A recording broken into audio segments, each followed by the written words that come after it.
Taking a look at the interest rate market today, let's focus on the 30-year today. A relatively quiet day, really, from a volatility standpoint when you look at the yields and you look at the pricing action within the curve across the interest rate environment.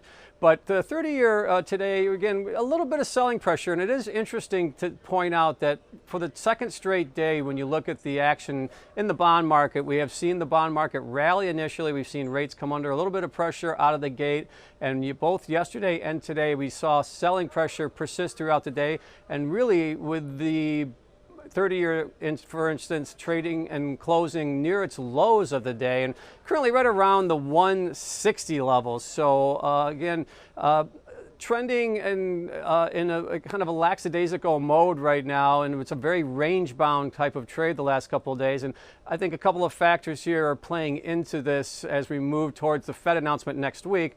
Number one, there is very little chatter, and there's basically no chatter coming out of the Fed and as far as the governors before this meeting, now that they're in the quiet period. And also we got an ECB announcement today, but that was relatively benign in the sense that even though Mario Draghi, the president of the ECB, is stepping down, I think the big move came after last month's meeting as we saw the bond market react violently to that announcement.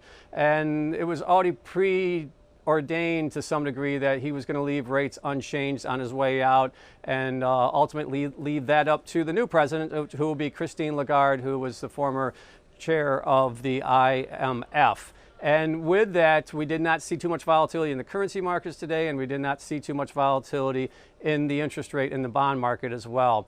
I want to point out that when you look at the yields on a 30-year right now, we're hovering right around the 2.257 level. Now, we did see a low today of 2.22. So again, as I mentioned, later in the day, we saw the selling pressure in the 30-year and yields pushing back up to that 2.25 level.